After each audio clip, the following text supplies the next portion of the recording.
Anies ini nanti kalau dia tidak menjadi calon presiden, oke, di dalam Nasdem ini dia mau jadi apa? Mau jadi alat.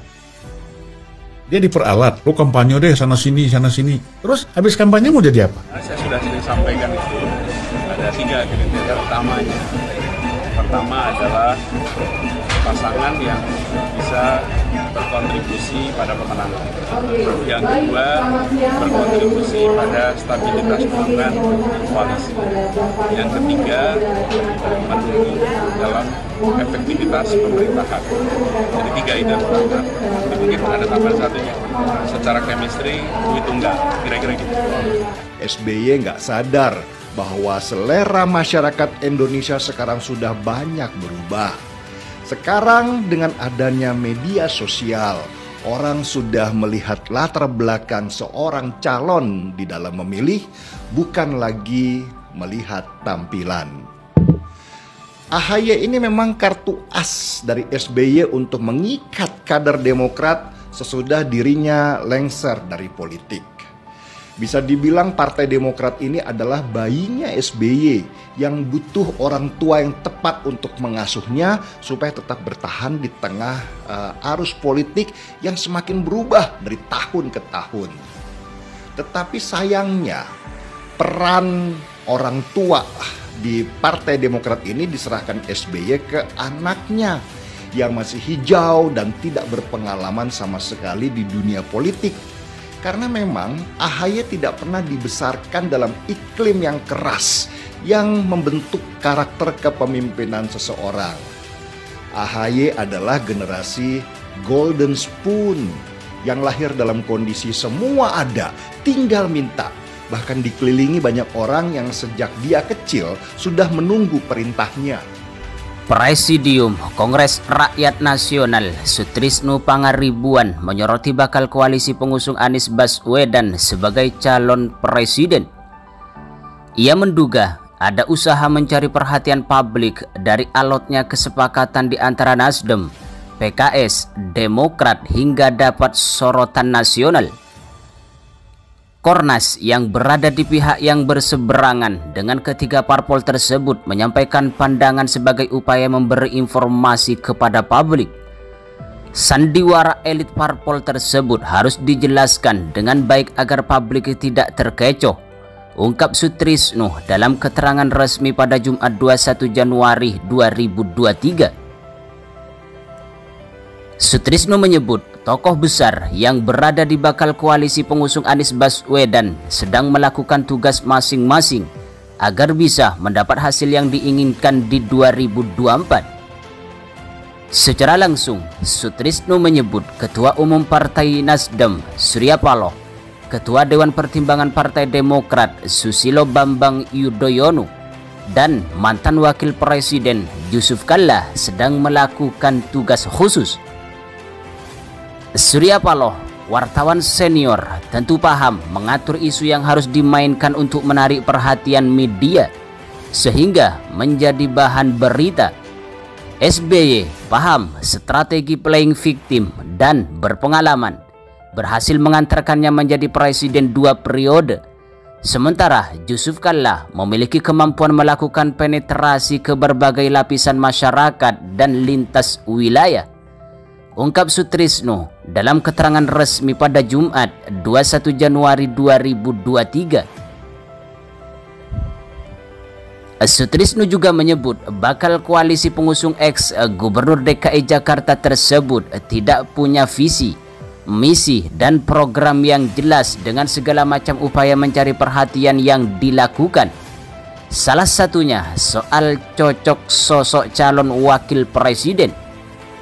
Dengan situasi yang sedemikian, Sutrisno menyebut ketiga partai justru menunjukkan sifat kekanak-kanakan. Ketiga parpol hanya sibuk membahas figur cawapres yang akan mendampingi Anies sehingga koalisi sangat rapuh. Aksi saling sindir dan mudah baper dari elit ketiga parpol sebagai bukti bahwa koalisi perubahan itu kosong dari pertukaran ide, gagasan, serta jauh dari semangat perubahan. Ketiga parpol hanya menunjukkan sifat kekanak-kanakan untuk mencari perhatian publik untuk dijadikan bahas pembicaraan publik, ungkap Sutrisno dalam keterangan resmi pada Jumat 21 Januari 2023. Koalisi perubahan dinilai memiliki resiko yang terlalu tinggi bagi mereka yang berada di luar koalisi. Oleh karena itu, Ketua Umum Partai Demokrat Agus Harimurti Yudhoyono menilai ada pihak yang tidak ingin koalisi perubahan terwujud. Bahkan AHY menyebut, dalam kondisi saat ini masyarakat makin banyak yang menginginkan perubahan di dalam tubuh pemerintahan. Karena itu, mereka berupaya agar koalisi perubahan ini tidak terjadi. Demokrat per hari ini tetap berupaya dan berharap koalisi perubahan ini bisa terjadi, ungkap AHY pada Minggu 22 Januari 2023.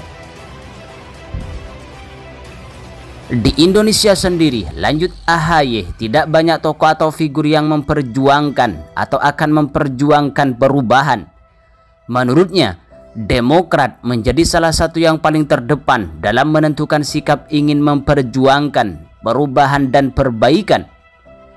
Bahkan lebih lanjut, sebelum mencari tokohnya siapa, perlu juga mengetahui keinginan masyarakat, bukan hanya dari survei, melainkan juga ketika Demokrat berdialog dengan masyarakat, keliling Nusantara, bertemu dengan rakyat, petani, nelayan, pelaku UMKM, ibu-ibu rumah tangga, anak-anak muda, dan berbagai kalangan masyarakat lainnya. AHY menyebut harapan perubahan itu ada dan makin kuat.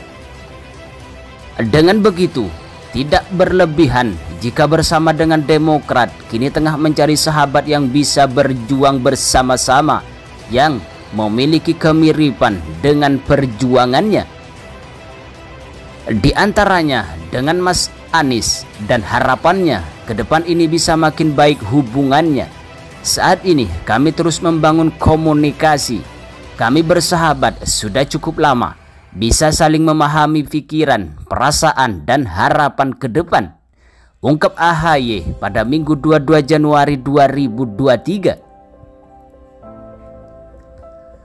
AHY menegaskan Demokrat tidak terbiasa melirik ke kiri atau ke kanan dan hanya fokus kepada tujuan yang jelas. Sehingga, kata dia, Demokrat mempunyai target, strategi, dan cara tersendiri. Kami yakin dengan tujuan besar kami juga ingin terus ikhtiar sambil terus rendah hati, namun juga tetap percaya diri. Kami menempatkan dua kata ini pada posisi yang sama. Rendah hati, jangan jumawa, ada elektabilitas yang bagus. Jangan kita merasa sudah hebat, sudah melakukan segalanya. Kita juga harus percaya diri dengan kerja keras. Kita akan bisa mencapai kemajuan. Prestasi sulit untuk dihadirkan, tapi tidak ada yang tidak mungkin, ungkap AHY pada Minggu 22 Januari 2023.